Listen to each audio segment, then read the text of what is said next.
Bismillahirrahmanirrahim.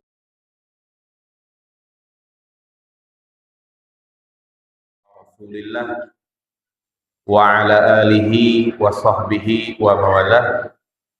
Ashhadu an la ilaha illallah wahdahu la syarikalah wa ashhadu anna Muhammadan abduhu wa rasuluhu la nabiyya ba'dah.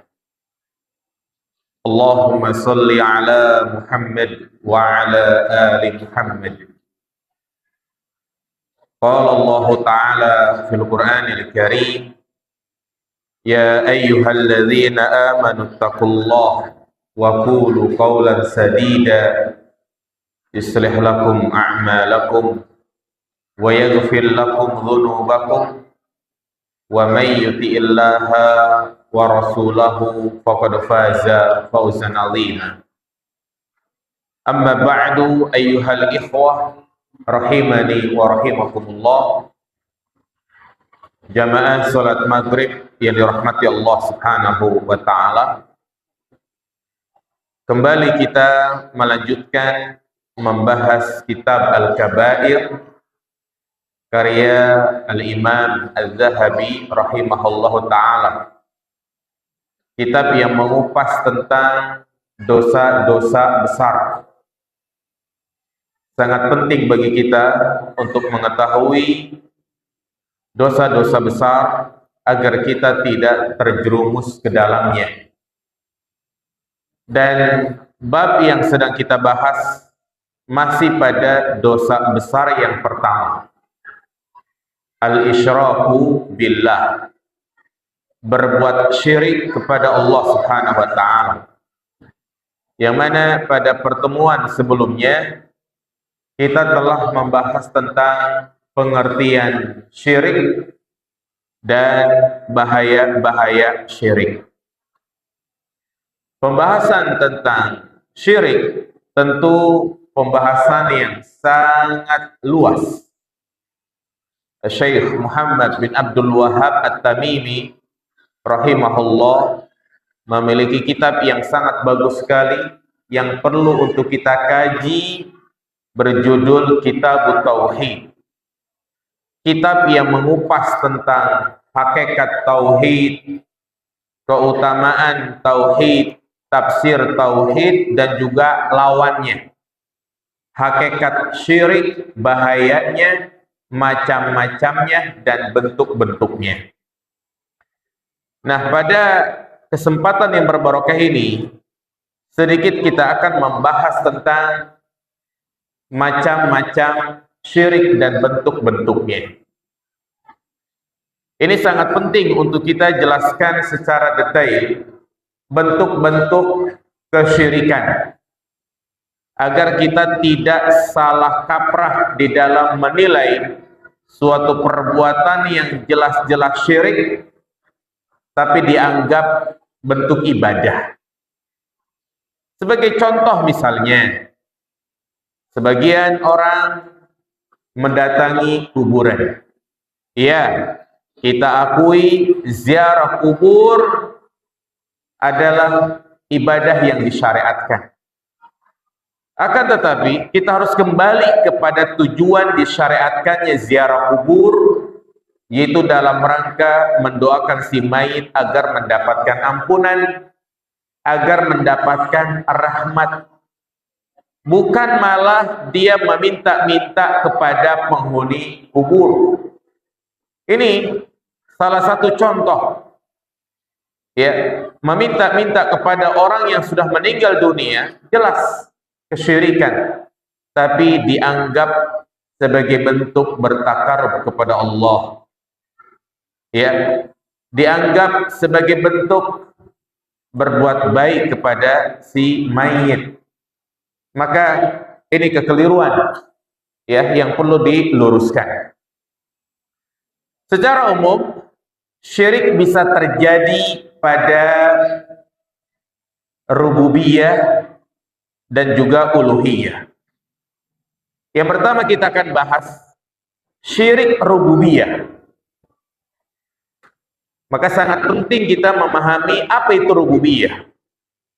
Karena di antara 3 macam tauhid disebut namanya tauhid rububiyah, yakni mengesahkan Allah dalam perbuatannya. Maksudnya, kita wajib mengimani bahwasanya Allah lah satu-satunya zat yang menciptakan alam semesta. Allah lah satu-satunya zat yang mengatur alam semesta ini.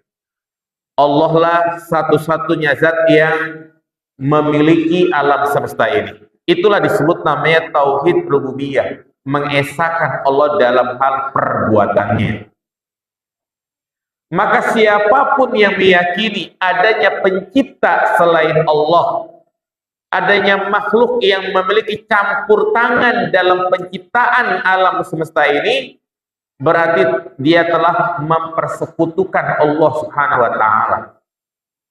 Sebagaimana yang telah kita singgung bahwasanya Allah tidak bisa diduakan. Allah tidak bisa disyirikatkan. Jadi yang namanya tauhid adalah mengesahkan. Ya, ini merupakan sila pertama ya dari prinsip negara kita, yaitu Pancasila. Apa sila pertama, jemaah? Ketuhanan yang Maha Esa. Ketuhanan yang Maha Esa. Dan kalau kita perhatikan agama yang ada di Indonesia ini banyak: Islam, Katolik, Buddha, Hindu, Kristen, Protestan, dan yang lainnya. Satu-satunya agama yang merealisasikan sila pertama ini hanyalah agama Islam. Islamlah satu-satunya agama tauhid. Coba perhatikan, semua agama meyakini Tuhan itu punya anak. Agama Nasrani, Kristen, Katolik, Protestan, mereka meyakini Isa adalah anak Tuhan. Ada Tuhan Bapa, Tuhan Ibu yang disebut dengan Trinitas. Buddha, Hindu juga demikian. Mereka punya dewa-dewa, Dewa Brahma, Dewa Wisnu, dewa yang bertugas ini, bertugas itu. Jadi menganggap Tuhan itu banyak. Ya. Makanya saya pernah dengar cerita ada orang masuk Islam, orang Chinese gitu ya. Ditanya, "Kenapa kamu masuk Islam?" Ya, karena selama ini yang kami anut, di mana menurut keyakinan mereka Tuhan itu banyak, ada Tuhan yang mengatur ini, Tuhan mengatur itu. Ya, kalau kita berdoa karena banyak Tuhan, pasti Tuhan-Tuhannya berdiskusi ya. Tuhan-Tuhannya musyawarah dulu. Ya, artinya mereka ada problem gitu kan. Bagaimana bisa menyelesaikan problem kita? Nah, intinya inilah ya, Islam adalah satu-satunya agama tauhid ya, yang mengesahkan Allah Subhanahu wa taala. Maka dari itu di antara contoh syirik rububiyah adalah meyakini Allah berbilang. Jadi adanya Tuhan selain Allah, seperti adanya keyakinan ya dualisme ketuhanan. Ada Tuhan cahaya, ada Tuhan kegelapan. Ini masuk dalam syirik rububiyah. Atau meyakini ada makhluk yang bisa mengatur alam semesta ini. Ya. Ada makhluk yang bisa mengatur alam semesta ini atau sebagiannya. Jadi punya hak otonomi untuk mengatur kejadian di daerah tersebut. Ini jelas syirik ya, Ma. Adakah keyakinan seperti ini di negeri kita, jemaah? Jadi ada selain Allah punya hak otonomi untuk mengatur alam semesta? Ada. Ya. Di daerah Gunung Kidul, di pantai selatan, mereka selalu mengadakan tumbal, sesajen, arung sesaji untuk diberikan kepada siapa? Nyi Roro Kidul. Kenapa mereka mengadakan ritual-ritual seperti itu? Motong kerbau, kemudian kepalanya diarung ke tengah lautan. Karena meyakini Nyi Roro Kidul itu punya otonomi untuk mengatur laut selatan. Makanya kalau nggak dikasih tumbal, banyak memakan korban. Atau untuk mencegah terjadinya tsunami, karena kalau Nyi Roro Kidul sudah marah, maka akan terjadi bencana tuh. Jadi seakan-akan Nyi Roro Kidul ini punya kemampuan untuk mengatur alam. Inilah dikatakan syirik apa? Syirik rububiyah. Karena dia meyakini ada makhluk yang mampu mengatur alam semesta ini. Nah, oleh karena itu biasanya kalau orang sudah terjerumus ke dalam syirik rububiyah, ujung-ujungnya terjerumus ke dalam syirik uluhiyah. Karena meyakini Nyi Roro Kidul ini bisa bisa mendatangkan tsunami, bisa mengatur laut pantai selatan. Akhirnya mereka menyembelih untuk dipersembahkan kepada dia.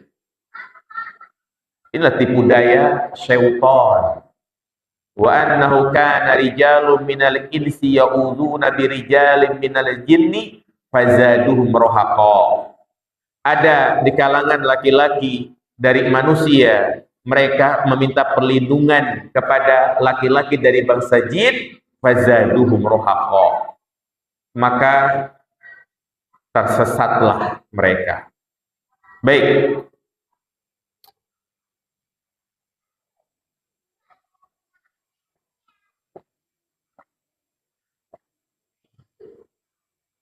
Atau contoh lain syirik rububiyah. Adanya makhluk, meyakini adanya makhluk yang diberikan hak ketuhanan, mampu menghidupkan dan mematikan. Ya. Karena yang mampu menghidupkan dan mematikan adalah siapa? Allah Subhanahu wa taala. Apabila ada keyakinan, contoh misalnya adanya wali, dia meyakini wali tersebut bisa menghidupkan orang mati, ya, bisa membuat orang yang sudah mati hidup kembali, maka ini dikatakan syirik.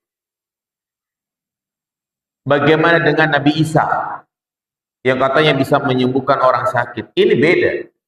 Ini adalah mukjizat. Ya. Dan Nabi Isa tidak pernah menyandarkan kemampuan dia itu kepada dirinya sendiri. Tapi semua itu kembali kepada Allah Subhanahu wa taala. Apakah ada keyakinan seperti ini? Ada. Seperti disebutkan kisah-kisah tentang Syekh Abdul Qadir Al-Jailani. Ya. Ini entah kisah ini dari mana asal usulnya. Kita tidak menyalahkan Syekh Abdul Qadir Jailani. Dia adalah ulama besar. Akan tetapi, yang menjadi masalah adalah orang-orang yang mengada-ada, membuat cerita-cerita khurafat tentang Syekh Abdul Qadir Al-Jailani. Ya. Menganggap dia memiliki karomah-karomah yang ternyata sebenarnya enggak ada. Tapi dibuat-buat kisah-kisah palsu. Diceritakan bahwa ada seorang ibu yang sedang menangis. Maka ditanyalah oleh Syekh Abdul Qadir Al-Jailani, apa yang membuat menangis? Ibu ini menjawab, aku baru saja kehilangan anak. dia telah meninggal lebih dahulu dari. Maka Syekh Abdul Qadir Jailani berkomentar, itu yang membuatmu menangis? Iya. Sabar. Maka dikisahkan Syekh Abdul Qadir Jailani mengejar tuh malakul maut. Dikejar malakul maut. Malakul maut sedang membawa keranjang yang isinya adalah ruh anak si ibu tadi. Dikejar, kemudian terjadilah dialog. Maka malaikat tersebut disuruh mengembalikan ruh yang sudah diambil. Ya, atas perintah Syekh Abdul Qadir Jailani, akhirnya ruh itu pun dikembalikan kepada anak si ibu tadi, dan anaknya hidup lagi. Percaya atau tidak? Nah ini. Jadi dibuat-buat kisah seperti ini. Jadi menganggap Syekh Abdul Qadir Jailani punya hak ketuhanan. Ya. Karena yang bisa mematikan dan menghidupkan adalah Allah Subhanahu wa taala. Baik. Kemudian contoh juga syirik rububiyah adalah kaum Dahriyah. Apa itu kaum Dahriyah? Mereka orang-orang yang lebih mengedepankan akal, ahlul kalam, ahlul filsafat.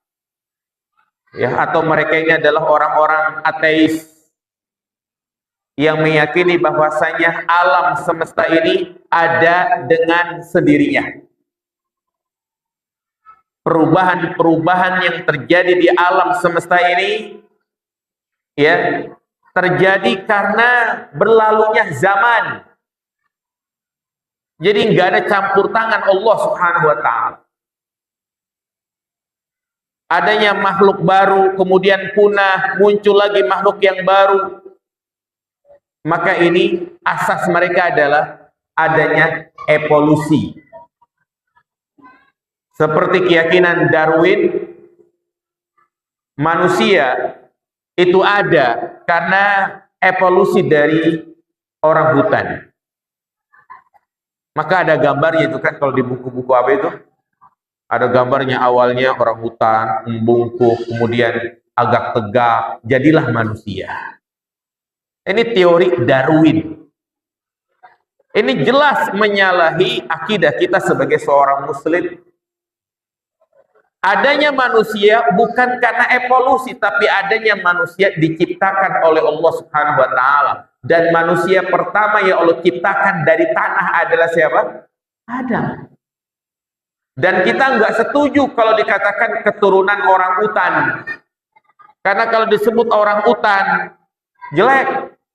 Marah nggak kita kalau dibilang, ente kayak monyet? Sementara Allah mengatakan, ya dalam surat At-Tin, wa-tin wa-zaitun wa-turi sinin, ya, wa hadzal badal laqad khalaqnal insana fi ahsani taqwim. Sesungguhnya kami menciptakan manusia dengan rupa yang terbaik. Ya. Mereka mengatakan jerapah lehernya panjang. Kenapa? Karena awalnya adalah kambing. Kambing makan daun. Maka yang namanya pohon itu kan makin meninggi. Maka kambing pun ngikutin tingginya pohon. Sehingga lehernya jadi apa? Jadi panjang. Jadilah jerapah. Ini namanya teori evolusi. Ini jelas. Syirik apa ini? Rububiyah. Ya. Kaum Dahriyah. Mereka kufur. Mereka kafir. Ya, itulah teori-teori apa namanya itu Big Bang atau apa namanya itu. Bumi terjadi karena pecahan planet ya kan? Jutaan miliaran tahun yang lalu. Ini hanya teori saja. Memang mereka tahu ya kan? Teori-teori saja. Tapi kita jelas keyakinan kita bahwasanya langit, bumi, matahari, bulan bukan karena pecahan planet ini, bukan karena pecahan planet itu, tapi murni Allah ciptakan dari yang tidak ada menjadi ada. Dan inilah satu-satunya kekuasaan Allah yang tidak dimiliki oleh makhluk siapapun. Sekali lagi, satu-satunya kekuasaan Allah yang tidak dimiliki oleh makhluk siapapun, di mana Allah menciptakan sesuatu minal adam ilal wujud, menciptakan sesuatu dari yang tidak ada menjadi ada. Dengan satu kalimat kun, jadilah bumi, jadilah matahari, jadilah bintang, jadilah Nabi Adam. Sehebat-hebatnya manusia, meskipun dia dikatakan dialah yang menciptakan lampu, dialah yang menciptakan ini, dialah yang menciptakan pesawat. Apakah penciptaan mereka yang tadinya tidak ada menjadi ada? Enggak ada. Mereka sifatnya hanya tahwilus syai' ila syai'in akhar, merubah dari satu keadaan menjadi keadaan yang lain. Ada enggak di dunia ini yang dengan mengatakan kun jadi mobil? Ada enggak? Enggak ada. Tapi disusun spare part, baja, besi, onderdil, jadilah mobil. Begitu. Enggak ada satupun manusia yang bisa. Jangankan, perhatikan jemaah, jangankan mampu menciptakan dari yang tidak ada menjadi ada.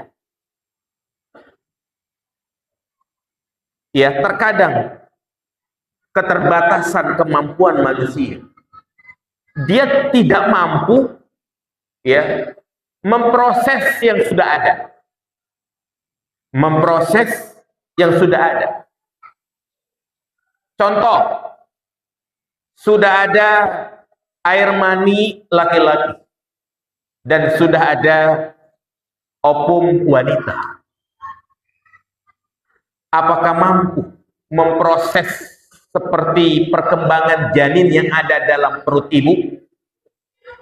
Yang mana ada 3 tahapan dari air mani, kemudian berubah menjadi segumpal darah, berubah menjadi segumpal daging, kemudian membentuk bentuk wajah, bentuk tangan, bentuk kaki, wajah pun membentuk, ada mata, ada hidung, ada mulut, belum lagi organ dalamnya tuh bayi. Kemudian tiba-tiba hidup, bisa bernapas, bisa bergerak, kemudian ya lahir sesuai jadwal yang telah ditentukan oleh Allah Subhanahu wa Ta'ala.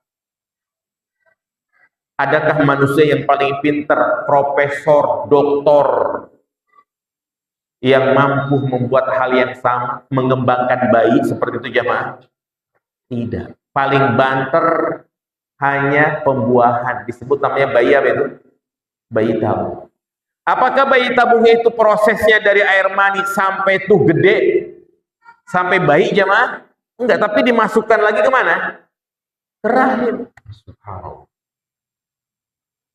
Ya, itulah kuasa Allah Subhanahu wa Ta'ala yang sampai detik ini para ilmuwan dari kalangan orang-orang kafir tidak bisa menjawab tentang perkembangan yang ada pada diri kita. Ya, proses makanan berubah menjadi kotoran, padahal di dalam tubuh kita ada besi nggak ya, Mas? Nggak ada, semuanya lunak gitu kan, daging, tapi bisa proses seperti itu. Luar biasa kuasa Allah Subhanahu wa Ta'ala. Makanya kalau kita betul-betul merenungi, mentadaburi ya dalam tubuh kita aja deh, kita akan yakin yakinnya bahwasanya di dunia ini ada Allah. Allah yang mengatur segalanya. Ya. Maka ini salah satu ibadah jemaah. Ibadah untuk menguatkan akidah kita, untuk menguatkan tauhid rububiyah kita. Kita liburan, wisata, mendatangi pantai, mendatangi gunung, mendatangi hutan.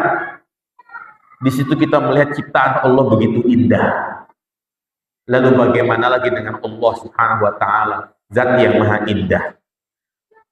Kemudian selain syirik rububiyah, juga ada syirik uluhiyah. Dan ini juga banyak. Ya, syirik uluhiyah.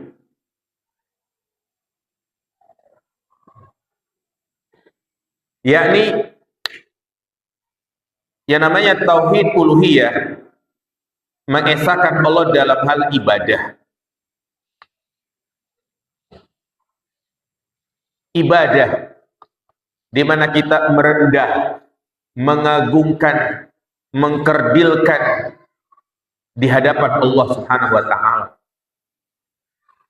Makanya kita disebut sebagai Abdullah, hamba Allah. Predikat yang paling mulia, derajat yang paling mulia ketika seorang dikatakan Abdullah. Orang-orang yang paling mulia di muka bumi ini, seperti para nabi dan rasul, mereka punya gelar Abdullah. Ya, berbeda dikatakan hamba manusia, hamba dinar, hamba dirham. Maka itu penghambaan yang tercela. Nah, di antara bentuk syirik uluhiyah, yakni syirik dalam ibadah, adalah berdoa. Yang tadi di awal sudah saya contohkan. Meminta tolong, meminta bantuan, meminta perlindungan. Makanya dalam kitab salah satu usul atau usul salasah yang disyarah oleh Syekh Muhammad bin Shalih Al Utsaimin, ya namanya berdoa, kita tidak lepas meminta istighosah, isti'anah, isti'adzah.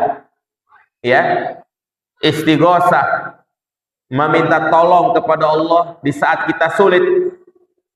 Isti'anah, kita meminta kepada Allah dari perkara-perkara yang kita inginkan, karena kita semua punya hajat. Isti'adzah, kita berlindung kepada Allah Subhanahu wa taala dari perkara-perkara yang membahayakan kita semua. Itu semuanya hanya boleh ditujukan kepada Allah Subhanahu wa taala. Berarti kita nggak boleh meminta kepada makhluk dong. Ya, gimana dengan seorang anak minta duit sama ayahnya, atau kita minta gaji sama bos kita, meminta tolong kepada saudara kita? Maka yang dimaksud doa itu adalah syirik. Meminta sesuatu kepada makhluk yang tidak dimampui kecuali oleh Allah. Paham jemaah? Jadi kita meminta sesuatu kepada makhluk yang makhluk itu sebenarnya nggak mampu. Kalau kita meminta kepada makhluk tapi dia mampu, boleh. Makanya disyaratkan bolehnya meminta kepada makhluk yang pertama, dia masih hidup. Karena kalau sudah meninggal, ya dia nggak mampu. Wong dia sendiri aja butuh. Ya, buktinya kalau dia meninggal, siapa yang ngurusin jamaah? Kita yang masih hidup. Dia meninggal, kita yang doain, kita yang nyolatin, ya kan? Kalau kita minta sama dia, sama saja kita meminta sesuatu kepada yang tidak mampu. Jadi sekali lagi perhatikan. Bodohnya orang yang meminta kepada orang yang sudah meninggal. Orang yang sudah meninggal saja butuh kita yang masih hidup. Kalau dia mampu, mungkin dia mengkafani dirinya sendiri. Dia memandikan dirinya sendiri. Ke kuburan sendiri. Kalau dia apa ini? Mampu. Orang udah mati nggak bisa bergerak. Ya, dia tidak bisa mendengar. Makanya Allah mengatakan dalam surat Al-Ahqaf, "Wa man adallu mimman yad'u min dunillah man la yastajibu lahu ila yaumil qiyamah wa hum 'an du'aihim ghafilun." Tidak ada manusia yang paling sesat daripada meminta kepada makhluk yang dia tidak mampu untuk mengijabah. tidak mampu untuk mengijabah. Jadi syarat meminta kepada makhluk dia masih hidup. Yang kedua, perhatikan yang kedua, makhluk tersebut mampu untuk mengabulkan. Berarti kalau dia tidak mampu mengabulkan, ini jatuhnya syirik. Contoh, dia datang kepada kiai, kepada ustadz, Pak Ustadz, saya minta kepadamu agar umurku panjang, agar ya tidak ada bencana, tidak ada gempa bumi. Aku meminta kepadamu rizki. Nah, ini kan semua permintaan-permintaan yang tidak dimampui kecuali oleh siapa? Allah Subhanahu wa ta'ala. Ya. Jadi jangan sampai kita salah kaprah. Kalau meminta hanya kepada Allah, terus gimana kita minta sama makhluk? Tadi syarat-syaratnya. Ya. Karenanya doa adalah ibadah yang sangat agung. Ibadah yang sangat mulia. Secara khusus Nabi mengatakan ad-du'a huwal ibadah. Doa adalah ibadah. Padahal macam-macam ibadah itu banyak.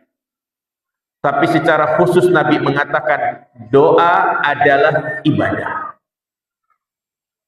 Aib kalau kita tidak pernah berdoa kepada Allah.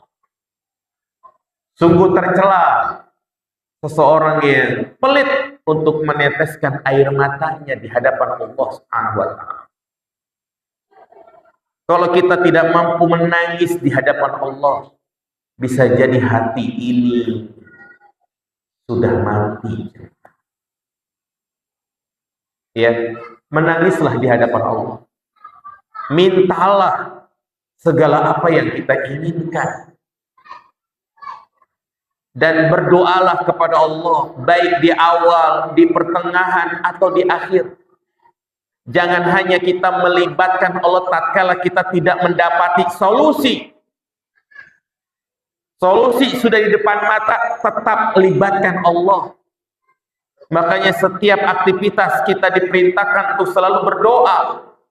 Memakai baju, ada doanya. Masuk ke toilet, ada doanya. Mau pergi safar, ada doanya. Bismillahirrahmanirrahim. La haula wala quwata illa billah. Dari kita bangun tidur sampai tidur kembali ada doanya. Ini menunjukkan bahwasanya kita disuruh untuk melibatkan Allah dalam segala hal. Jadi jangan berdoa itu ketika kita nggak dapat solusi, baru dia berdoa. Ya, dengan dia berdoa kepada Allah, bukti benarnya keimanan dia dan bukti benarnya tauhid dia. Bukti kalau dia betul-betul yakin bahwasanya Allah Maha mendengar, Allah Maha melihat, Allah Maha pemberi rizki, Allah Maha mampu mengentaskan segala permasalahan. Ya, jadi doa yang sangat luar biasa. Bukti benarnya tawakal kita kepada Allah Subhanahu wa ta'ala. Naam, tawakal harus melakukan sebab. Tapi yang paling penting adalah menyerahkan segala urusan kita kepada Allah Subhanahu wa ta'ala. Dan ketika kita sudah berdoa tapi belum juga dikabulkan, jangan pernah suudzon kepada Allah. Kadang syaitan mulai mendikte hati kita. Antum sudah berdoa lama tapi belum juga dikabulkan. Sebenarnya Allah itu ada enggak sih? Masa Allah enggak mampu mengabulkan apa yang saya minta? Katanya Allah itu maha mampu menciptakan, maha mampu ini dan itu. Ini adalah bentuk suudzon kepada Allah Subhanahu wa ta'ala. Karenanya para ulama mengatakan di antara ibadah hati yang paling mulia adalah menghadirkan husnuzon kepada Allah dalam segala hal, terutama dalam kondisi sulit. Dan ketika kita berdoa belum juga dikabulkan. Ketika doa kita belum juga dikabulkan, bukan berarti Allah lupa, bukan berarti Allah tidak melihat, tapi Allah yang lebih tahu tentang diri kita. Karena kita sendiri nggak tahu tentang hakikat diri kita. Allah yang lebih tahu karena Allah yang menciptakan kita. Banyak kemungkinan bisa jadi kalau permintaannya diijabah, akhirnya dia menjadi orang yang lalai. Dia minta harta yang banyak, pengen punya mobil, pengen punya ini, pengen punya itu, belum juga dikabulkan. Bisa jadi kalau dikabulkan, dia jadi OKB. Tahu OKB? Orang kaya baru, belagu, sombong. Makanya belum juga dikabulkan. Dia pengen punya anak tapi belum juga dikabulkan. Jangan kita suudzon kepada Allah Subhanahu wa taala.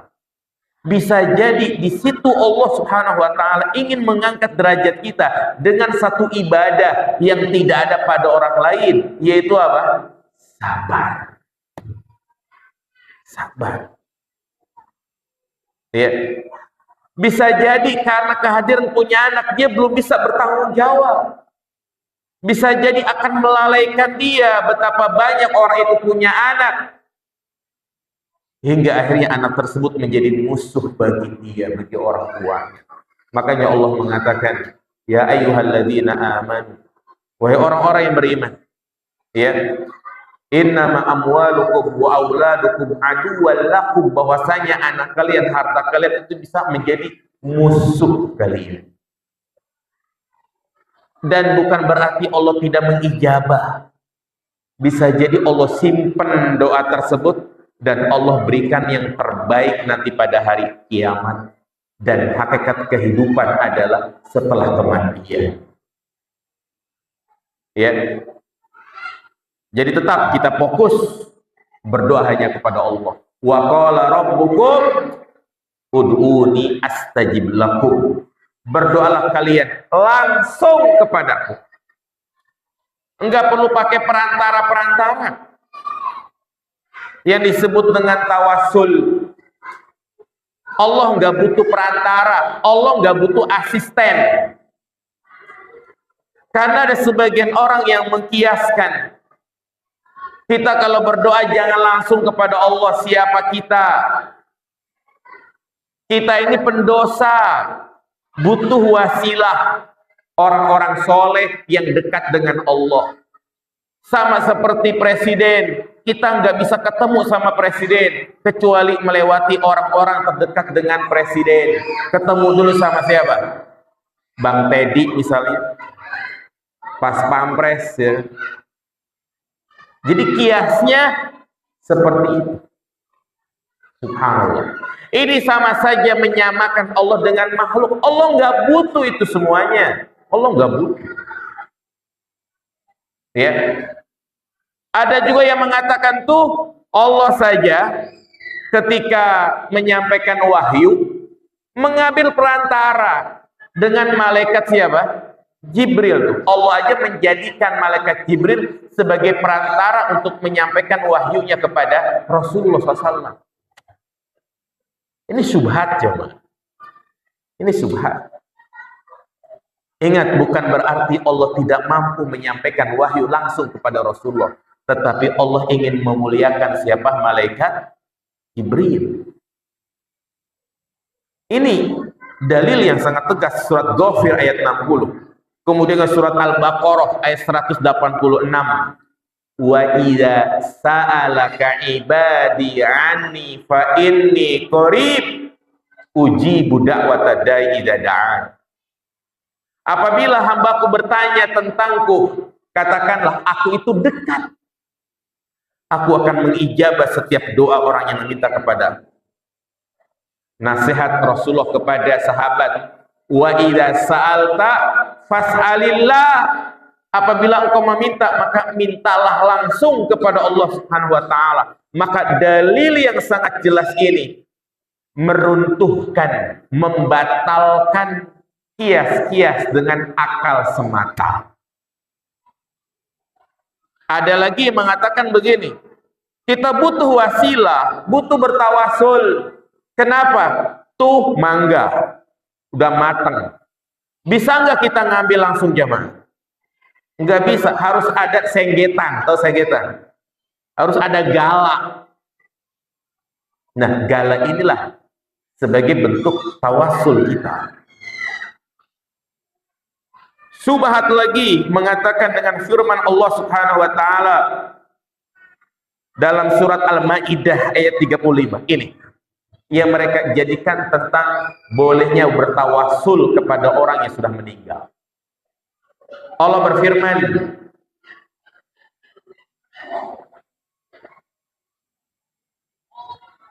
ya ayyuhalladzina amanu taqullaha wabtagu ilaihil wasilah.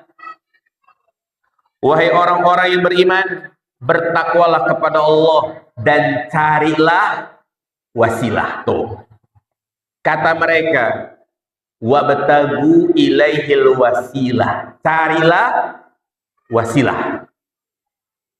Berarti kalau ente pengen berdoa, cari wasilah. Jadi jangan langsung minta sama Allah. Ya, maka jika pemahamannya seperti itu, dia telah memahami Al-Quran dengan akalnya, dengan pendapatnya sendiri. Bisa jadi ini masuk dalam perkara ingin membenarkan pendapatnya tentang bolehnya bertawasul kepada orang yang telah meninggal dunia. Padahal para sahabat tidak ada satupun yang menafsirkan seperti itu. Kalau kita lihat penafsiran para sahabat, di antaranya Ibnu Abbas, yang dimaksud dengan wabtagu ilahil wasilah, carilah wasilah, yakni kita semua pengen mendekat kepada Allah. Carilah wasilah dengan cara melakukan ketaatan kepada Allah. Jadi ibadah-ibadah yang kita kerjakan setiap hari, sholat berjamaah, hadir kajian, baca Al-Quran, itulah wasilah cara kita untuk mendekatkan diri kepada Allah. Jadi bukan dipahami seperti itu. Bisa dipahami jemaah sekalian? Jadi al-wasilah di sini ibadah, ketaatan, amal soleh, enggak ada kaitannya dengan cari-cari wasilah dalam berdoa. Ada lagi subhat yang lainnya. Surat Ali Imran ayat 169. Tentang bolehnya berdoa kepada orang yang sudah meninggal. Karena pada hakikatnya yang sudah meninggal itu masih hidup. Karena Allah mengatakan, wala tahsabannalladzina qutilu fi sabilillahi amwata bal ahya'u 'inda rabbihim yurzaqun. Jangan sekali-kali kau mengira orang-orang yang terbunuh di jalan Allah mereka mati. Lah, mereka itu hidup dan mereka mendapatkan rezeki di sisi Allah. Ini yang mereka jadikan dalil tentang bolehnya meminta-minta kepada penghuni kubur, karena pada hakikatnya mereka dikatakan masih apa? Masih hidup. Kalau mereka masih hidup sama seperti kita, mendengar, bisa mengabulkan, bisa menyampaikan. Apalagi mereka sudah mati, berarti kan mereka bertemu dengan Allah, tinggal bisa menyampaikan hajat kita. Subhanallah. Maka na'am, kita membenarkan ayat ini. Mereka yang sudah mendahului kita, mereka hidup, tapi ingat, al-haya, kehidupan di sini adalah al-haya al-barzahiyah, kehidupan barzah, bukan kehidupan dunia. Paham jemaah? Karena enggak bisa disamakan antara kehidupan dunia dan kehidupan barzahiyah. Buktinya, orang-orang yang telah mendahului kita, kita tetap mengatakan dia sudah mati. Benar kan? Kalau dikatakan mereka hidup, bisa nyaut enggak kalau kita ajak ngomong gimana? Enggak. Kalau mereka dikatakan bisa hidup, masih hidup gitu ya, artinya kita samakan kehidupan dengan di dunia, pasti mereka bisa nyaut.